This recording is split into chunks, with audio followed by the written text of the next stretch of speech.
Hello বন্ধুরা, আমার Bangla serial সমাচার চ্যানেলের পাশে সবসময় থাকার জন্যে তোমাদেরকে অনেক অনেক ধন্যবাদ।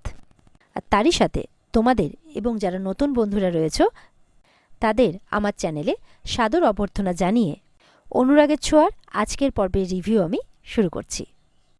শুরুতেই দীপা আর রূপা চলে গেছে কুমারের খোঁজে সেই হোটেলে, কিন্তু হোটেলের যে রিসেপশনিস্ট মানে রিসেপশনে যিনি আছেন তিনি তো কিছুতেই যেতে দেবেন না।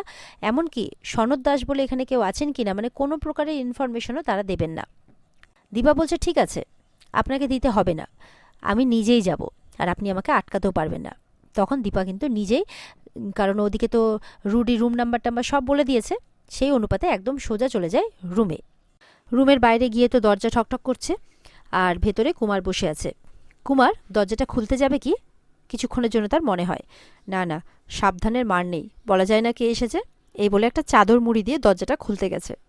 যেই দরজাটা খুলতে গেছে দেখছে ওদিকে দীপা। দীপা বলে উঠেছে দীপা। দীপা বলছে কুমার, এই বলে কিন্তু কুমার দরজাটা লাগিয়ে দিচ্ছে। তখন দীপা জোর করে কিন্তু দরজা ঠেলে ঢুকে পড়ে। কুমারও ফুলদানি এটা ওটা ছুটতে থাকে দীপার দিকে, আর শেষে জানলা দিয়ে কিন্তু পালিয়ে যায়। দীপা বলছে না না, ওকে ছাড়া যাবে না, রূপা চল নিচে চল, এই বলে নিচে যায়।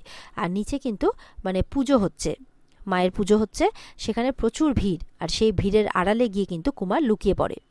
এদিকে দীপা আর রূপা সবাই মিলে খুঁজে যাচ্ছে, কিছুতেই পাচ্ছে না। দীপা বলছে না না, এই ভিড়ে তো খোঁজা অসম্ভব, কিন্তু কপালের জোর না থাকলে তো হবে না, আমাকে খুঁজে বের করতেই হবে যে করেই হোক, এই বলে রূপা একদিকে দীপা একদিকে খুঁজতে থাকে, কিন্তু কিছুতেই পাচ্ছে না। কুমার যখন দেখছে দীপারা অন্যদিকে গেল, তখন মায়ের মন্দিরে এসেছে।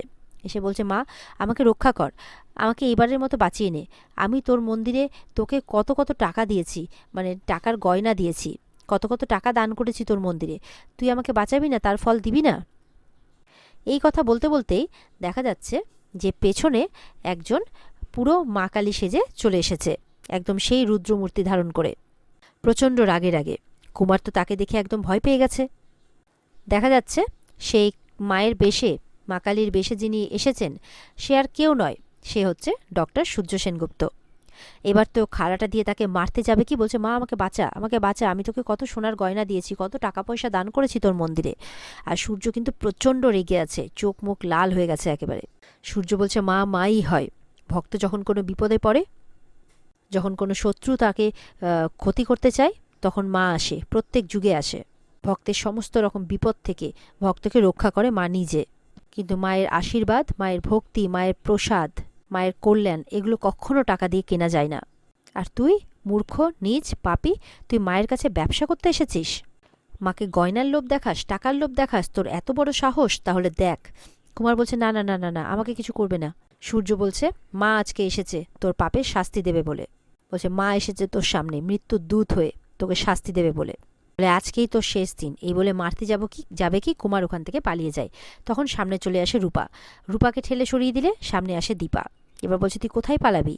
তখন কুমার কি করে, পাশে একটা চাকু দেখতে পায়, সেই চাকুটা নিয়ে কিন্তু একটা মহিলার গলায় ধরে নেয় যে আমি কিন্তু মেরে দেবো, একে মেরে দেবো। তখন সূর্য রাগে কি করে, হাতে যে খাড়াটা ছিল সেটা ছুঁড়ে মারে কুমারকে, কুমারের হাত থেকে চাকুটা পড়ে যায়, কুমারের হাতে চোট লাগে, কুমারও উল্টে যায়। দীপা তখন মানে মা কালীর বেশে যিনি আছেন তিনাকে চিনতে পারে, বলে ডাক্তারবাবু।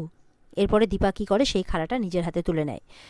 দীপা যখন হাতে খাড়াটা তুলেছে তখন কুমার দীপার মধ্যেও মা কালীর রূপ দেখতে পাচ্ছে। দীপা বলছে এই মায়ের সামনেই তুই শেষ হবি, আর আমার হাতেই শেষ হবি, আজকে তোকে আমি শেষ করেই ছাড়বো। এই বলে যখন মারতে যায় তখন রূপা বলছে, মানে রূপা থামিয়ে দেয় তার মাকে, বলছে মা আইন তুমি নিজের হাতে তুলে নিও না। তখন রূপার কথা শোনে দীপা, দীপা থেমে যায়। ইতিমধ্যে পুলিশও চলে আসে সেখানে। পুলিশের সামনেই দীপা সমস্ত কুকর্মের কথা কুমারের বলে আর কি পুলিশের সামনে। পুলিশ বলছে তাই এরকম ব্যাপার, তখন কিন্তু কুমারকে ধরতে যায়। এবার কুমার বলছে আমি কারোর হাতে মরবো না, আমি নিজেকেই নিজে শেষ করব আজকে। কুমারের কথা শুনে দীপারা অবাক হয়। কুমারের মেয়ে রুডির মা কুন্তলা, সে কিন্তু চাদর মুড়ি দেওয়া অবস্থায় সেখানে উপস্থিত হয়েছে আর সবটা দেখছে। তার চোখের সামনেই তার বাবা কিন্তু নিজেকে শেষ করে দিল। কুমার একদম শেষ, চিরতরের মতো শেষ। কুমারের মেয়ে বলছে বাবা, জীবিত থাকা অবস্থায় আমি তোমার ইচ্ছে পূরণ করতে পারলাম না, কিন্তু এবার আমি তোমার ইচ্ছে পূরণ করব। তারপরে কি করে, যে নিজের হাতটা কেটে ফেলে, কেটে ওখানে দেখছে তার বাবার রক্ত পড়ে আছে, তার বাবাকে নিয়ে চলে যাওয়া হলো, তার বাবার রক্তের সাথে তার রক্তটা মিশিয়ে দেয়। বলছে কুন্তলা যে আজকে আমি আমার রক্তের সাথে তোমার রক্তটা মিশিয়ে দিলাম, এখান থেকে এক একটা রক্তবীজ জন্ম নেবে। তুমি বেঁচে থাকতে তো দেখতে পেলে না, তুমি ওপর থেকে দেখতে পাবে। সেনগুপ্ত বাড়িতে প্রত্যেকের সাথে প্রত্যেকের সম্পর্ক আমি ছিন্ন করে দেব।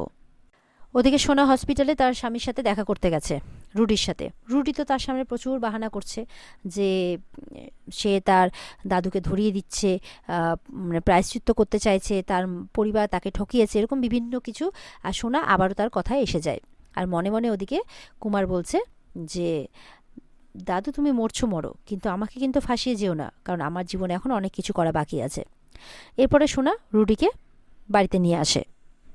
রুডি তো এমন মুখ করে আছে যেন তার জীবনে একদম কত কিনা ঘটে গেছে। আবার বাহানা শুরু রুডির, তুমি আমাকে এখানে কেন নিয়ে এলে বলো তো? আমি যেখানেই যাই একটা করে সমস্যা করি। আমার ফ্যামিলির জন্য আমার লাইফটা শেষ হয়ে গেছে, আমি আর কারোর লাইফে বোঝা হতে চাই না। সোনা বলছে প্লিজ তুমি এরকম কথা বলো না। রুডি বলছে আমি তোমার সাথে এত কিছু করেছি তারপরেও তুমি। সোনা বলছে ওসব কথা ভুলে যাও। বলছে আমরা নতুন করে বাঁচবো, আবার সব নতুন করে শুরু করব আমরা। তখন সেখানে সূর্যের বাবা আসে। তখন উর্মিরা বলছে দেখ না, ছেলেটা কিছু খেতে চাইছে না। সূর্য তো চুপ করে আছে, কোনো কথা বলছে না। উর্মি বলছে যে আমি তোমার জন্য চিকেন স্টু বানিয়ে দিচ্ছি। বলে না আমার কিছু খেতে ইচ্ছে করছে না। বলছে এইভাবে বললে হবে নাকি, তোমাকে তো সুস্থ হতে হবে। রুডি বলছে আমার মতো ছেলের জন্য আপনারা কেন করছেন বলুন তো? সূর্য কিন্তু চুপ করে দেখে যাচ্ছে, কোনো কথা বলছে না। আর সূর্যের বাবা বলছে তুমি যেমনই হও না কেন, তুমি তো এই বাড়ির জামাই। সূর্য মনে মনে ভাবছে যে হসপিটাল থেকে যে রিপোর্টটা পাওয়া গেছে তাতে কিন্তু খুব কম পরিমাণ পয়জন রুডির স্টমাকে ছিল। তাতে তোর এতটা শরীর খারাপ হওয়ার কথা নয়, এতটা বাড়াবাড়ি হওয়ারও কথা নয়। তাহলে কি রুডি সবটা নাটক করছে? রুডিকে কি জিজ্ঞাসা করব? কিন্তু সোনা তো আবার এখানেই আছে, সোনা তো আবার আমাকেই ভুল বুঝবে।